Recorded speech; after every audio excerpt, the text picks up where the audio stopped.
Bien, quiero invitarle a que volvamos a Mateo capítulo 5. Como ya hoy es el cuarto domingo de la serie, en el primer domingo vimos una introducción y los últimos dos domingos nuestro hermano Matías nos ha estado dando un viaje, un tour por el Sermón del Monte, el cual hoy vamos a concluir con la ayuda del Señor. Y lo que hemos estado viendo son las marcas características y el estilo de vida de aquellos quienes experimentan las bendiciones o las bienaventuranzas de pertenecer al reino de Dios. Y el título que hemos estado usando para el Sermón del Monte es El corazón de los ciudadanos del reino de Dios. Y específicamente el día de hoy vamos a ver los pacificadores y los perseguidos. Así que vamos a leer, como de costumbre, vamos a leer los 12 versículos primero de Mateo 5, aunque nos estaremos enfocando en los versículos del 9 al 12. Dice así, Mateo 5, desde el 1, leo en la Reina Valera: viendo la multitud, subió al monte y sentándose vinieron a él sus discípulos y abriendo su boca les enseñaba diciendo: bienaventurados los pobres en espíritu, porque de ellos es el reino de los cielos. Bienaventurados los que lloran, porque ellos recibirán consolación. Bienaventurados los mansos, porque ellos recibirán la tierra por heredad. Bienaventurados los que tienen hambre y sed de justicia, porque ellos serán saciados. Bienaventurados los misericordiosos, porque ellos alcanzarán misericordia. Bienaventurados los de limpio corazón, porque ellos verán a Dios. Bienaventurados los pacificadores, porque ellos serán llamados hijos de Dios. Bienaventurados los que padecen persecución por causa de la justicia, porque de ellos es el reino de los cielos. Bienaventurados sois cuando por mi causa os vituperen y os persigan y digan toda clase de mal contra vosotros mintiendo. Gozaos y alegraos, porque vuestro galardón es grande en los cielos, porque así persiguieron a los profetas que fueron antes de vosotros. Gracias te damos, Señor, por tu palabra. Hemos estado viendo cuán bienaventurado es poder ser parte del reino de Dios. Cuán bendecidos somos al conocerte y al poder mostrar estas cualidades que deben adornar a los ciudadanos del reino. Te ruego que en esta mañana tú nos hables por medio de tu palabra. Edifícanos, Señor, y trae salvación. Te lo suplicamos en el nombre de Cristo Jesús. Amén. Amén. Como cristianos muchas veces nos quedamos cortos en ser la clase de hombres y mujeres que Dios quiere que seamos. Esos hombres y mujeres que son discípulos decididos firmemente a seguir a su maestro, reflejando la vida y gracia misma de nuestro Señor en nuestro diario vivir, tal como se enseña en el Sermón del Monte. Ahora tenemos que ser honestos. No hay manera en nuestra propia fuerza de vivir tal como se enseña acá. Y enfatizar solo el carácter de aquellos que conocen la bendición del Señor sería quedarse corto a lo que Jesús quería enseñar en el Sermón del Monte. Porque lo que Él no está haciendo aquí no es decirnos, esto es lo que ustedes tienen que hacer, es más bien mostrarnos lo que el reino de Dios hace en nosotros, lo que Él con su poder nos capacita para hacer y para vivir. Jesús supone que su pueblo mostrará estas características, pero debido a que son tan contrarias a nuestro carácter natural, Él quiere enfatizar que este es realmente el camino hacia la bendición. No son los ricos, no son los vigorosos, aquellos que actúan despiadadamente, los verdaderos bienaventurados. Lo que Jesús está diciendo aquí es que los que son pobres en espíritus, los mansos, los que tienen hambre y sed de justicia, esos son los verdaderos bienaventurados. ¿Sabe por qué? Porque ellos ven su carencia, saben cuánto necesitan la gracia de Dios y cada día en dependencia de Dios van a Él. El mensaje del Sermón del Monte resume las enseñanzas claves de Jesús. Establece el estándar de vida de aquellos que pertenecen al reino de Dios, pero se enfoca en el corazón, en las motivaciones. No simplemente una manera externa de mostrar lo que somos, pero sino algo que va desde el mismo corazón, porque la obra que Dios hace en aquellos que le siguen es una obra que va de adentro hacia afuera. No es aparentar, no es simplemente que digan cuán santo es esa persona, sino cuánto ha obrado Dios en ti y cuán grande es la obra que ha hecho en tu corazón. El Sermón del Monte desafiaba muchas de las normas y prácticas religiosas y culturales predominantes en los tiempos de Jesús.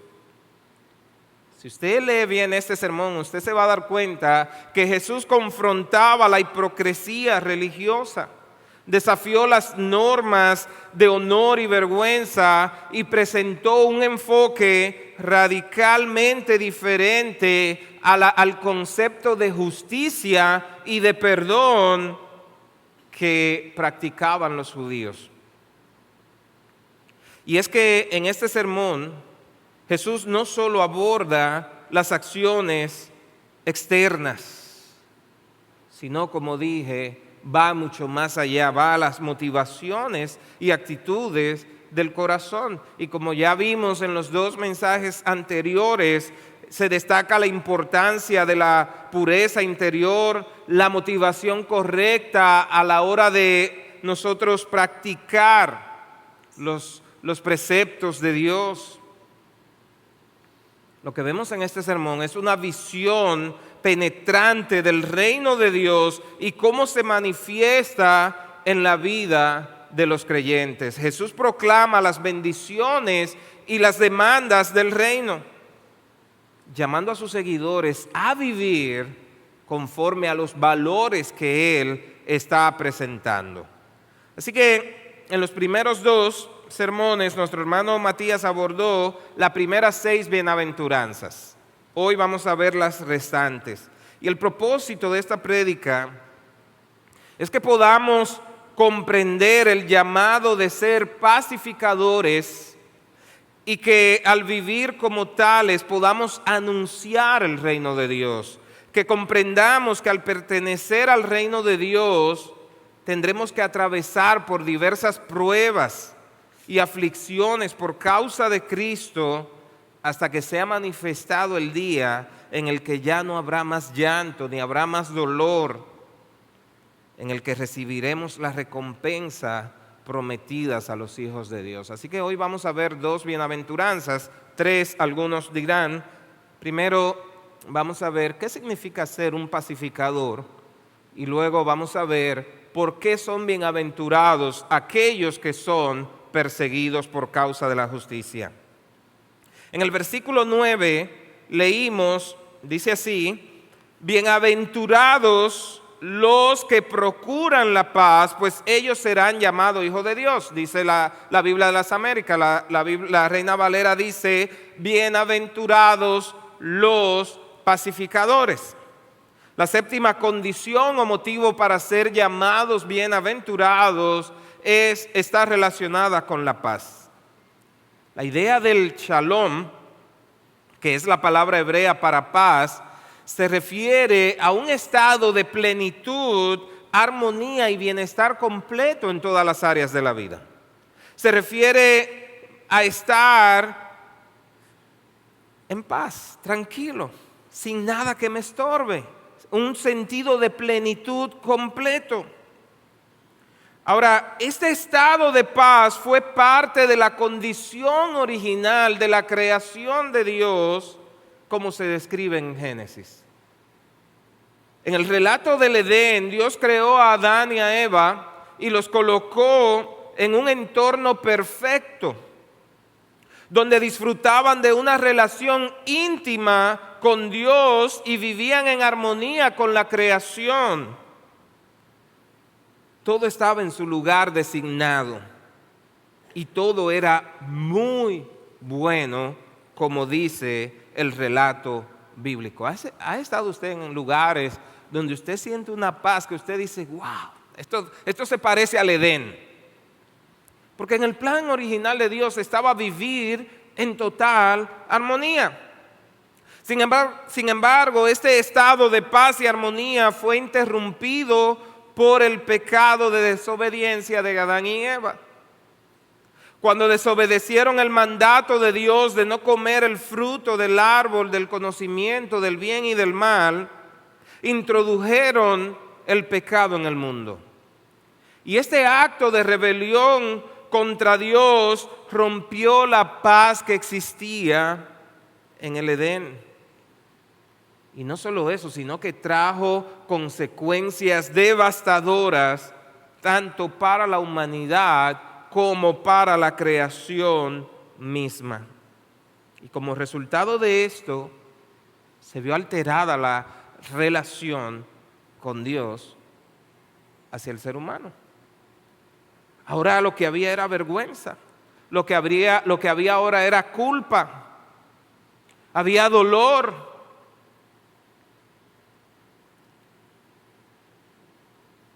Como resultado del pecado, ellos fueron expulsados, separados de la presencia directa de Dios.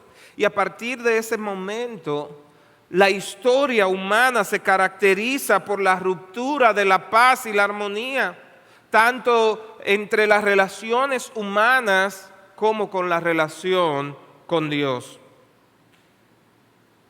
Vivimos en un mundo donde la falta de paz se manifiesta de distintas maneras. Problemas sociales, problemas económicos, salud deficiente, las cosas no funcionan como deberían funcionar, ni siquiera en la misma familia se disfruta de la paz como se debería disfrutar. Es como si nada funcionara. Y si a eso le agregamos que hace poco vivimos un punto de inflexión en el mundo donde la pandemia de COVID ha exacerbado las disparidades existentes en el mundo y provocado una crisis de salud mental, no podemos hablar de paz. El estrés, la ansiedad, la depresión. Hoy en día lo que más se sufre es de estrés y de ansiedad. ¿Se ha visto usted mismo que le cuesta a veces tener un momento de tranquilidad? Como que si usted se sienta tranquilo sin hacer nada, de repente usted siente que algo está raro. Porque nos hemos acostumbrado a un ritmo de vida, de ansiedad, de estar constantemente moviéndonos, que de repente nos hace pensar que no hay manera de estar en paz. Pero cuando miramos el Sermón del Monte, vemos que hay un tipo de persona al que hace referencia Jesús que nos debe hacernos preguntar, ¿cómo es eso de ser un pacificador? ¿Qué es eso? ¿Hay manera de vivir en paz y no solo de vivir en paz, sino de procurar paz para otros? Al parecer sí, porque es lo que nos está diciendo Jesús en este sermón. Y nos debemos preguntar entonces, ¿qué es un pacificador? Es alguien que busca activamente la reconciliación y promueve la paz en todas las áreas de la vida, siguiendo el ejemplo y la enseñanza de Jesús. Ahora, cabe destacar que para la audiencia de Jesús, este mensaje era contrario a lo que ellos hubiesen deseado escuchar. El contraste entre las expectativas revolucionarias de los judíos sobre el Mesías y el mensaje de Jesús de ser pacificadores es significativo y revela una comprensión diferente del reino de Dios y de cómo habría de manifestarse la redención. Ellos estaban esperando un Mesías que liberara a Israel del dominio romano y restaurara su independencia y grandeza nacional. De hecho, muchos de ellos esperaban a un guerrero político, uno que viniera a hacer una revuelta militar y estableciera un reino terrenal poderoso y dominante. Sin embargo, ahí estaba Jesús. No como ese guerrero que ellos esperaban, que vino a desafiar al emperador romano, pero mucho más que eso, vino como aquel guerrero poderoso de Dios a desafiar al diablo mismo que había provocado la ruptura de la paz. El mensaje de Jesús desafiaba las nociones convencionales de poder y dominio. Él enseñó a sus seguidores a amar a sus enemigos, a orar por aquellos que los persiguen, a responder el mal haciéndole bien. Y esto contrastaba totalmente con la mentalidad de venganza y represalia. Y Jesús modeló este mensaje de paz y reconciliación en su propia vida, mostrando compasión incluso hacia aquellos que los odiaban y lo maltrataban. Piensa por un momento en usted. Los judíos esperaban a un guerrero militar, alguien fuerte que viniera a acabar con todos. ¿Cuántas veces nos pasa por la mente que eso es lo que quisiéramos? Poder tener el poder de acabar con los perversos, con los malos, con todo aquello que están haciendo maldad. Si pudiéramos tener una varita mágica, ¿verdad? Pero lo que los judíos no comprendieron es que la paz que ellos necesitaban no era, antes que nada, una paz política o social. Al igual que tú y yo, la paz que ellos necesitaban con urgencia era la paz con Dios. Ellos necesitaban en primer lugar una reconciliación con Dios, volver a tener una relación de amor y cercanía con Dios, porque es ahí donde inicia la verdadera paz. Ahora, eso no lo podemos lograr por nuestra propia cuenta. Para que sea una realidad, el primer pacificador fue Dios mismo. No fue que tú viniste a Dios a decirle quiero hacer la paz contigo. Fue Dios quien en Cristo nos proveyó reconciliación con Él. Por lo tanto, Jesús pudo decir en Juan 14:27, la paz les dejo, mi paz les doy, yo no se la doy como el mundo la da, no se turbe vuestro corazón ni tengan miedo. Si usted recuerda, allá en el Éxodo, el pueblo tenía miedo de acercarse al monte, tenían terror. Ellos sabían que la paz de ellos no había sido todavía restaurada, su paz con Dios, por lo tanto tenían miedo. Para que la paz con Dios vuelva a ser efectiva, Él se acercó. Él te llamó. Antes éramos enemigos de Dios por causa del pecado. Por tanto, por más que nos afanáramos, no había manera de vivir en verdadera paz. Pero ¿sabe lo que dice Efesios capítulo 2, versículos 5 y 6? Pero Dios, que es rico en misericordia, por causa del gran amor con que nos amó, aun cuando estábamos muertos en nuestros delitos, nos dio vida juntamente con Cristo. El Salmo 103 lo dice de esta manera: no nos ha tratado Dios como merecen nuestros pecados. Piénselo por un momentito. Yo me lo hago esta pregunta todos los días y le digo cada día: Señor, gracias porque tú no me tratas como merecen mis pecados. Él, más bien, como pacificador, proveyó el medio de reconciliación para acercarnos a Él. Es por la obra de Dios como pacificador que Pablo puede decir, Romanos 5, 1 y 2, habiendo sido justificados por la fe, tenemos paz para con Dios por medio de nuestro Señor Jesucristo, por medio de quien también hemos obtenido entrada por la fe a esta gracia en la cual estamos firmes. Y nos gloriamos en la esperanza de la gloria de Dios.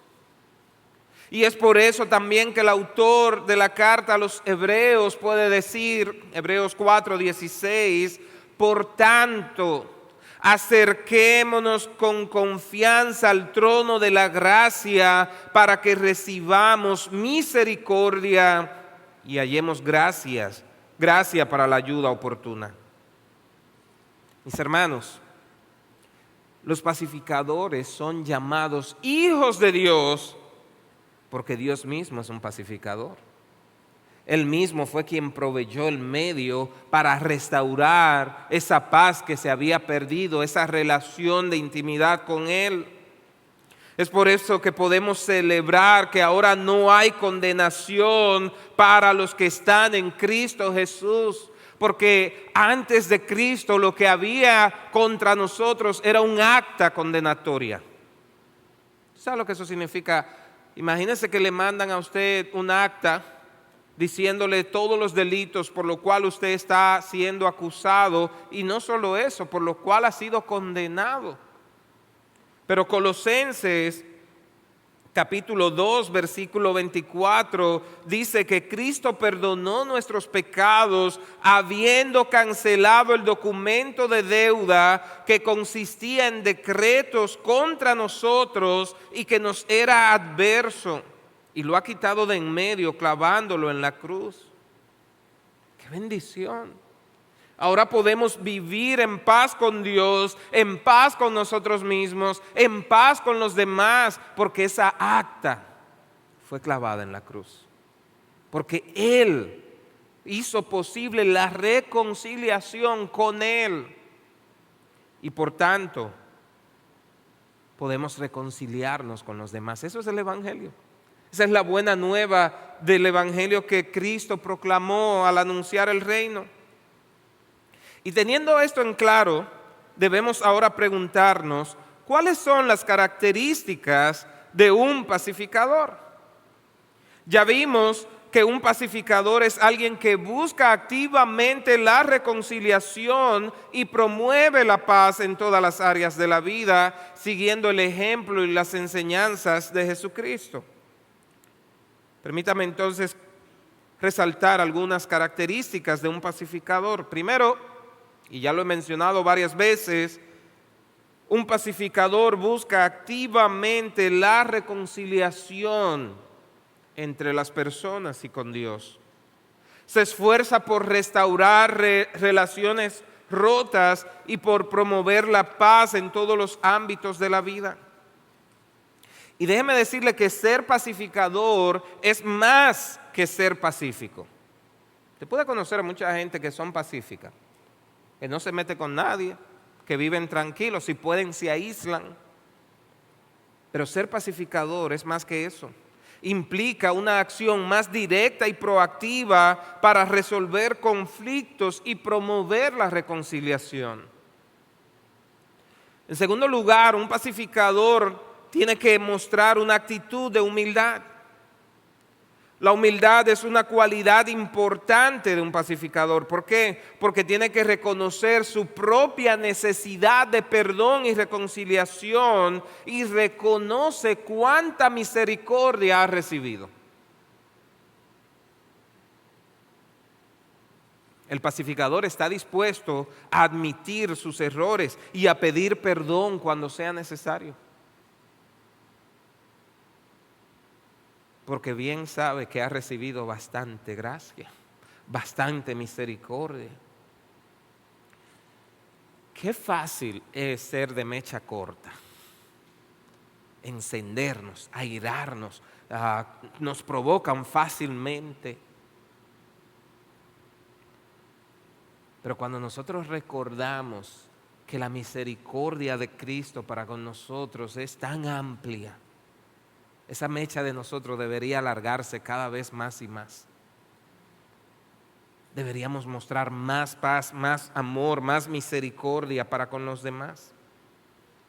En tercer lugar, un pacificador muestra comprensión y misericordia hacia los demás, especialmente hacia aquellos que están en conflicto o en necesidad. El pacificador busca comprender las preocupaciones y necesidades de las personas involucradas en el conflicto y trata de ayudarlas de manera amorosa y comprensiva. Es rápido para perdonar, no lleva un registro de las ofensas recibidas. Es fácil devolver mal por mal. Lo difícil es poder mostrar esa cara de amor, de gracia, de perdón.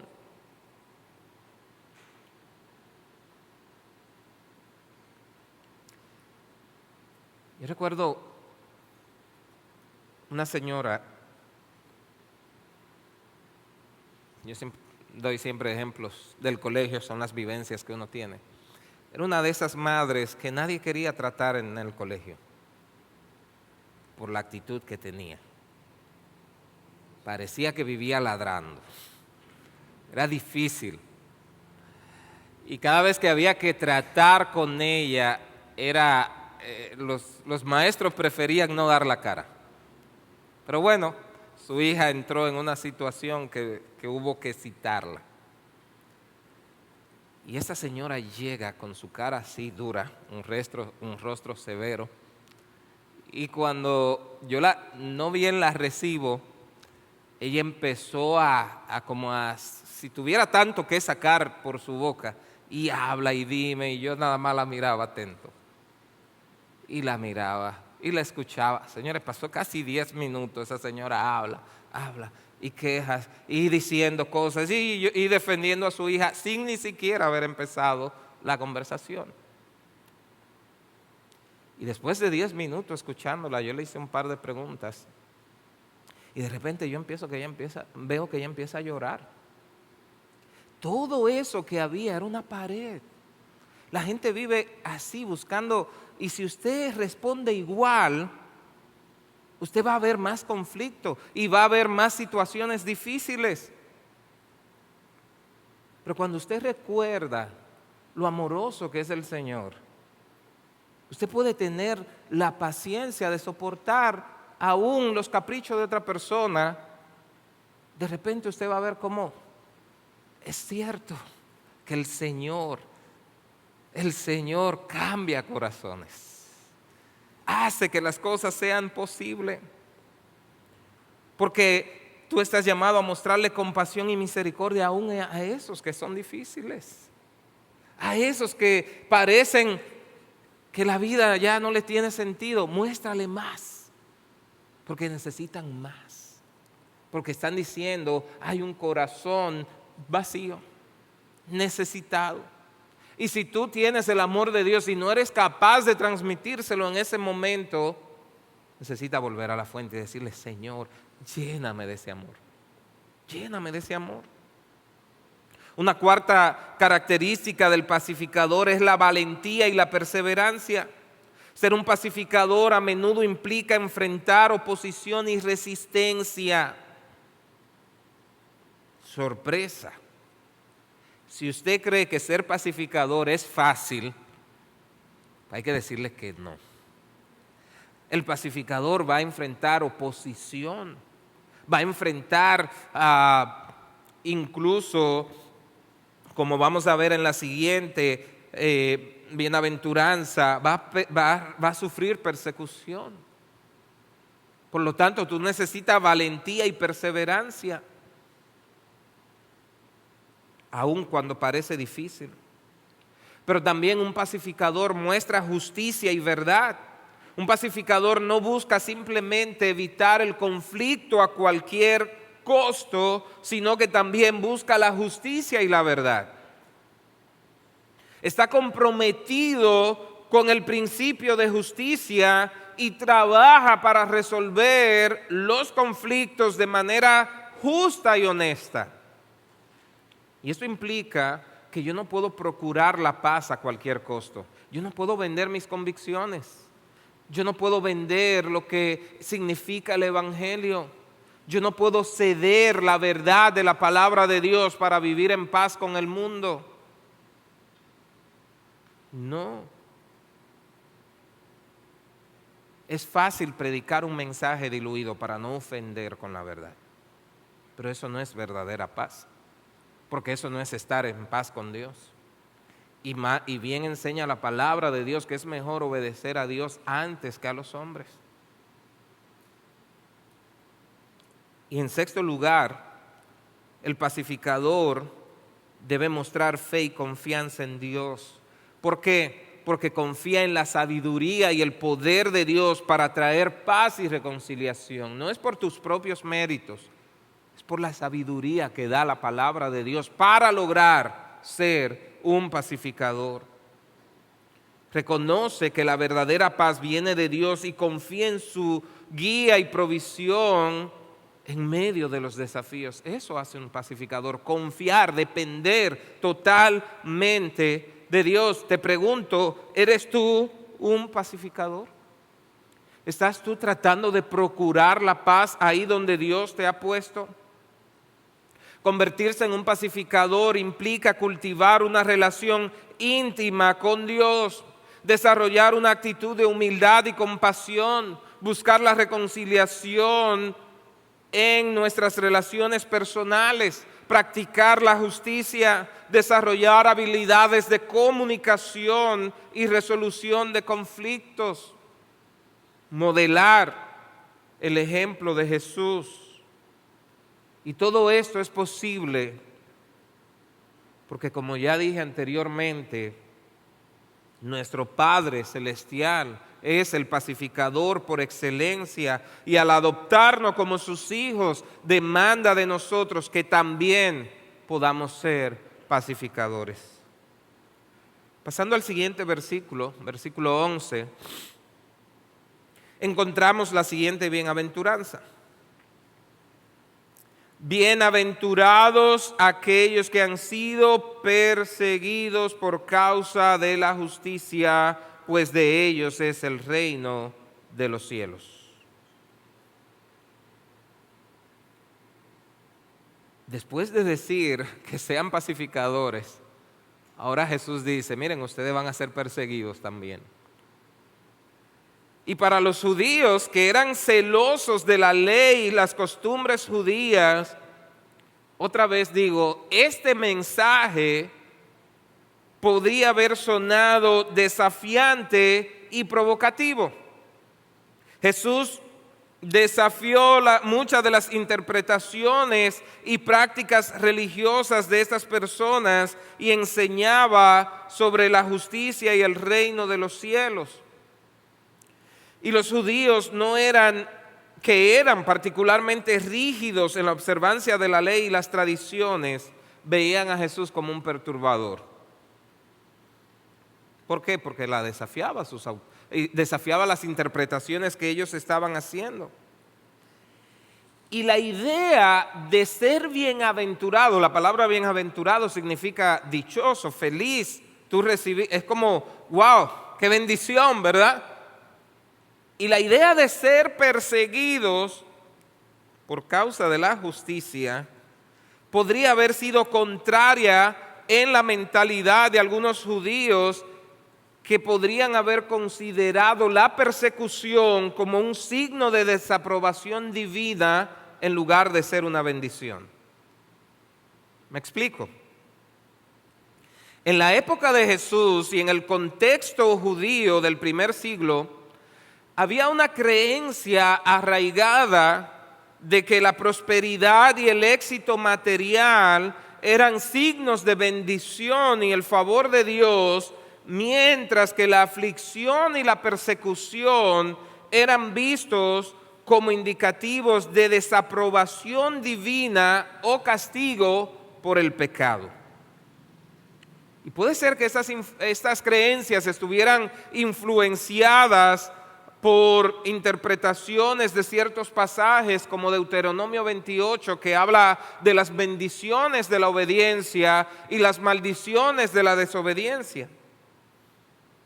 Así que cuando una persona o un grupo enfrentaba persecuciones o dificultades, muchos judíos asumían que esto era un indicio de que estaban siendo castigados por Dios debido a su pecado o falta de favor divino. Y esa mentalidad se ve reflejada en los discípulos de Jesús en Juan 9, cuando le preguntan a Jesús, ¿y por quién es ciego? ¿Por causa del pecado de sus padres o por causa de él mismo? Ellos asumieron que él estaba siendo castigado por causa del pecado. Sin embargo, Jesús desafía esta noción y les enseña que realmente no tenía que ver con el pecado de él o de otro directamente. De hecho, Jesús mismo enfrentó persecución y finalmente fue crucificado, lo que habría sido interpretado por muchos de esos judíos como un castigo de Dios. Pero al final, la resurrección de Jesús demostró que su muerte no fue un castigo por su pecado, sino más bien que era parte del plan redentor de Dios para la humanidad. Y es cierto que hay muchas personas que están sufriendo como consecuencia a su propio pecado, pero la octava bienaventuranza hace referencia a aquellos que son perseguidos o sufren por hacer lo correcto, por mantener su fe y practicar la justicia, incluso cuando enfrentan oposición, hostilidad o dificultades por eso. En este contexto, Jesús está instando a sus seguidores a mantenerse firmes en sus creencias, firme en lo que Él les ha enseñado.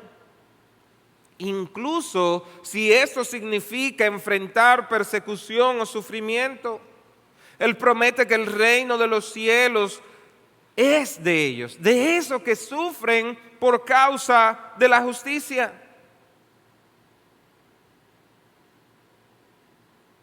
Volviendo al pasaje, ahorita yo dije versículo 11, era el 10. En los versículos 11 y 12, Jesús agrega lo siguiente: bienaventurados seréis cuando os insulten y persigan y digan todo género de mal contra vosotros falsamente por causa de mí. Regocijaos y alegraos, porque vuestra recompensa en los cielos es grande, porque así persiguieron a los profetas que fueron antes que vosotros. Este pasaje, que sigue a la octava bienaventuranza en el Monte del Monte, amplía la promesa de bendición a aquellos que sufren persecución por su fidelidad a Jesús y por sus enseñanzas. Jesús indica que sus seguidores no solo enfrentarán oposición, sino que serán activamente perseguidos, insultados y se dirán falsedades contra ellos por causa de su asociación con Jesús.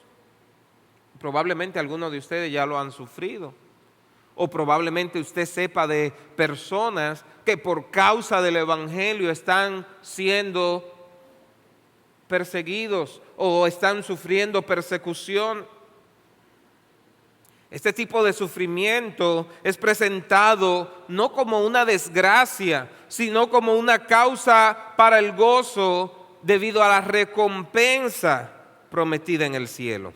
Ahora, este mensaje era radical en varios aspectos. En primer lugar, la enseñanza de Jesús invierte los valores del mundo. En lugar de considerar las riquezas, el poder o el estatus social como máximas aspiraciones, Jesús le está diciendo a estas personas, la verdadera bienaventuranza es tener el reino de los cielos. Y eso implica ser perseguidos, ser un pacificador, ser un pobre en espíritu.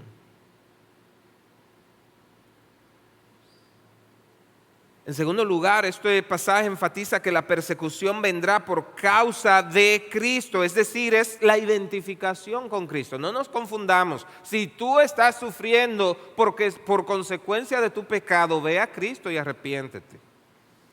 La bienaventuranza de la que habla aquí es sufrir por causa de tu identificación con Cristo. Que podemos decir, wow, estoy sufriendo tanto, pero puede ser por tu pecado. Ahora, si ese sufrimiento es por tus convicciones, por tu fe, por lo que Cristo ha hecho en ti, alégrate, gózate. Hay recompensas prometidas para ti. En tercer lugar, la alegría y el gozo en medio de la persecución se fundamentan en la promesa de recompensa en el cielo. Jesús asegura a sus seguidores que cualquier sufrimiento temporal por causa de su fe será eclipsado por la gloria eterna. En su segunda carta a los Corintios, el apóstol Pablo lo expresa de esta manera, capítulo 4, versículos 16 al 18, dice: por tanto, no desfallecemos, antes bien, aunque nuestro hombre exterior va decayendo, sin embargo, nuestro hombre interior se renueva día en día. Pues esta aflicción leve y pasajera nos produce un eterno peso de gloria que sobrepasa toda comparación, al no poner nuestra vista en las cosas que se ven, sino en las cosas que no se ven, porque las cosas que se ven son temporales, pero las que no se ven son eternas. Gloria a Dios. ¿Tienes tú esa bendita esperanza?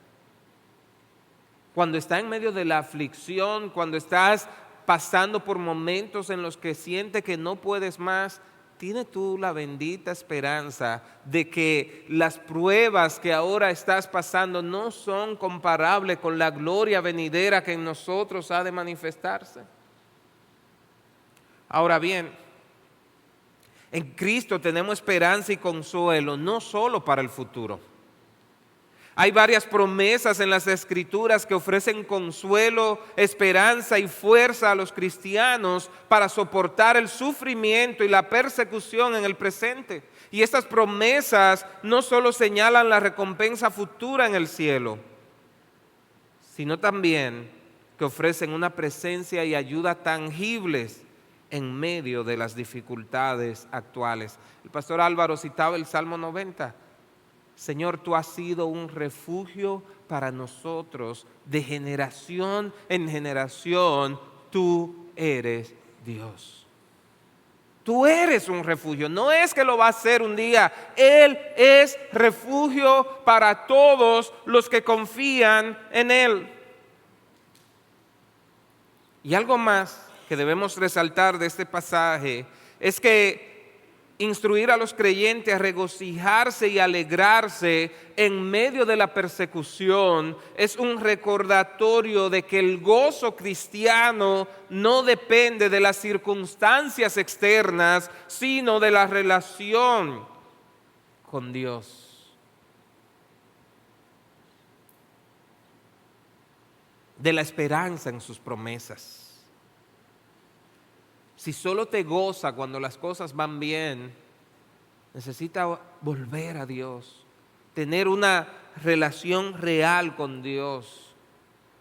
Y no estamos hablando de ser estoicos o de no tener sentimientos. Estamos hablando que a pesar de la tristeza podemos estar en paz con Dios porque Él nos ha dado paz. Y eso no puede depender de la circunstancia. Depende de nuestra relación con Él. ¿Qué hemos visto el día de hoy? La séptima y octava bienaventuranza. Los versículos de Mateo capítulo 5, versículos 9 al 12, nos invitan a ser promotores de la paz, defensores de la justicia y a mantener la integridad y la fe en los tiempos de adversidad, ofreciendo un modelo de comportamiento que busca el bienestar común y el respeto mutuo de las personas, recordándonos que somos ciudadanos del reino de Dios y que al perseverar un día recibiremos las recompensas que Dios ha prometido a sus hijos. Permítame concluir dando 5 aplicaciones prácticas. Y yo quiero que usted piense en cada una de estas, por favor, y que usted la medite y pueda, como bien dice, aplicarla en su vida. En primer lugar, todo esto que hemos visto nos invita a reconocer nuestra propia condición pecaminosa. Reconoce tu condición pecaminosa. La Biblia enseña que todos hemos pecado y estamos separados de Dios debido a nuestro pecado. Romanos 3:23. Reconocer nuestra necesidad de perdón y reconciliación es el primer paso para que nuestra paz con Dios sea restaurada. Jesucristo es el único mediador entre Dios y los hombres. Creer en Jesucristo como tu Señor, como tu Salvador, no hay otra manera de que puedas tener paz para con Dios. Él es quien justifica, Él es quien nos perdona, Él es quien nos puede hacer ser hijos de Dios. Así que lo primero que necesitas, si no lo has hecho, es reconocer tu condición pecaminosa y venir a Cristo reconociendo que no hay otra manera de estar en paz con Él. Dios da la paz a todos los que le buscan, a los que le buscan de corazón. Aquellos que están dispuestos a ser sus discípulos. Si no te has arrepentido de tus pecados, si no has reconocido tu propia condición pecaminosa, por más que busque paz, no la va a encontrar. Reconoce tu condición delante de Dios, no es delante de los demás, es delante de Dios y órale, clama. Como hizo aquel ciego Bartimeo: Jesús, hijo de David, ten compasión de mí. Clámale a Él, pídele que tenga de ti misericordia. En segundo lugar, comparte el Evangelio. Ya vimos que no hay manera de tener verdadera paz fuera de Cristo. Y si tú quieres ser un verdadero pacificador, ¿sabes lo que tú tienes que hacer? Compartir el Evangelio con otros. Porque como bien enseña Pablo en Romanos capítulo 10, versículo 15, cuán hermosos son los pies de los que anuncian la paz, de los que anuncian buenas nuevas.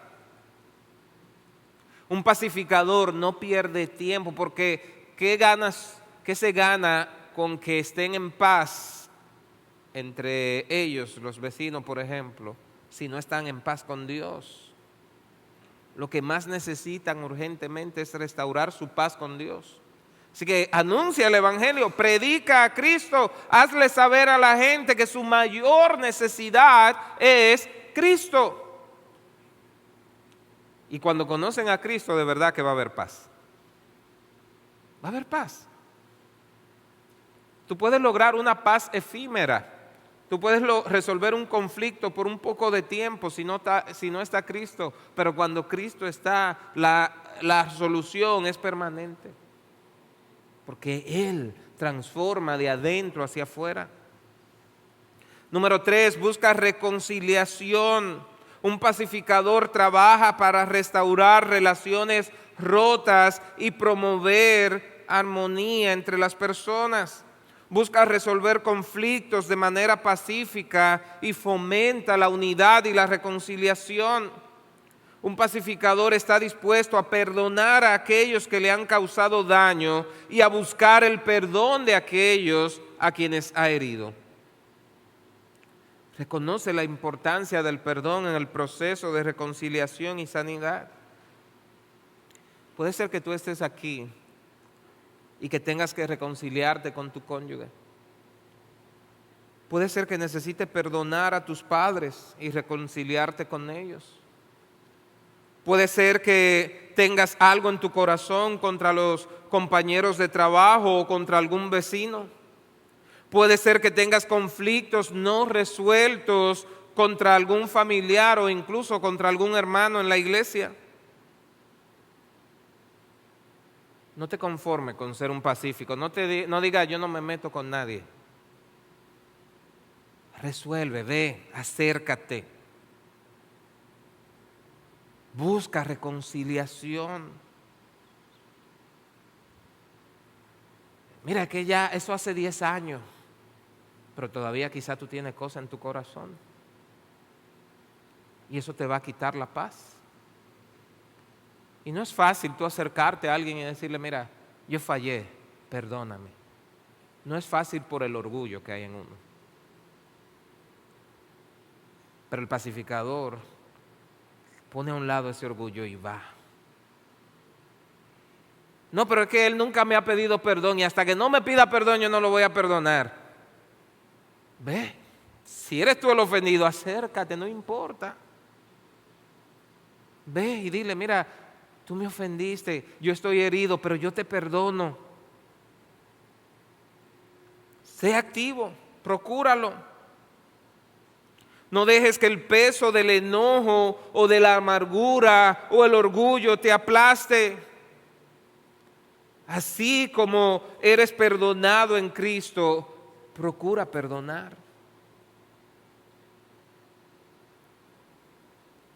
Cuarto, permanece firme en tus convicciones. Mantén tus convicciones cristianas, incluso cuando sean impopulares o te pongan en desventaja. No tengas miedo de defender lo que es justo y correcto, aunque esto implique ser incomprendido. Puede ser que los compañeros de clase se burlen de ti por mantenerte firme en tus convicciones. Puede ser que al profesor de filosofía le coja contigo porque tú eres cristiano. Puede ser que en tu trabajo te pidan hacer algo que vaya en contra de tus convicciones. ¿Qué vas a hacer en ese momento? ¿Vas a ceder?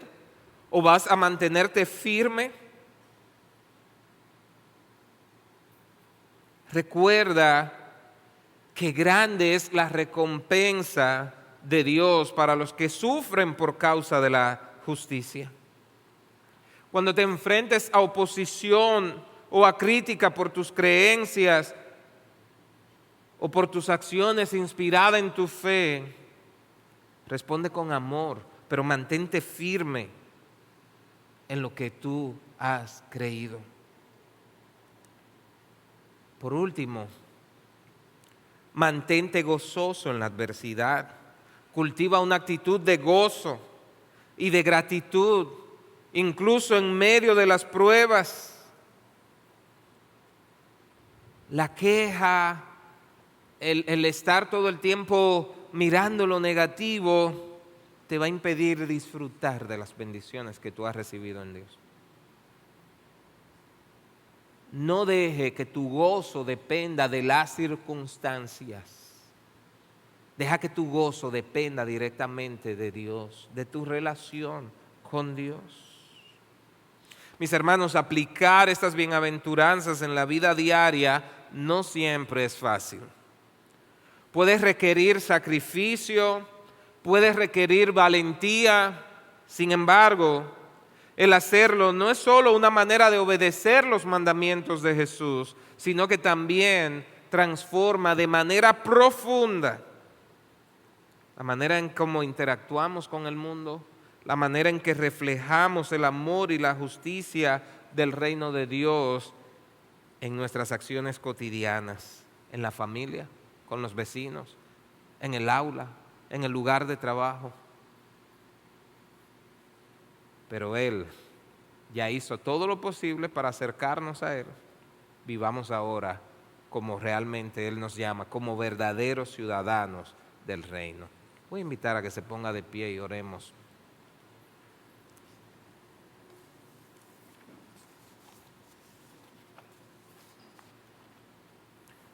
Si todavía hay algo que necesitas arreglar con Dios, este es un buen momento. Habla con Dios. Entrega todo a Él. Oh Señor, en esta hora, gracias por este mensaje del Sermón del Monte, por ayudarnos a ver quiénes son los verdaderos bienaventurados. Gracias, Señor, por habernos alcanzado, por habernos reconciliado contigo. Hoy podemos vivir en paz por la obra de Cristo. Señor, ayúdanos a estar conscientes de nuestra necesidad de ti, de cuán carentes somos. Ayúdanos, Señor, a perdonar como hemos sido perdonados, a buscar activamente la paz en donde quiera que vayamos y a regocijarnos aún en las circunstancias difíciles cuando por causa de la justicia se trata. Guíanos tú, Señor. Te lo rogamos en el nombre de Cristo Jesús. Amén. Alabemos al Señor.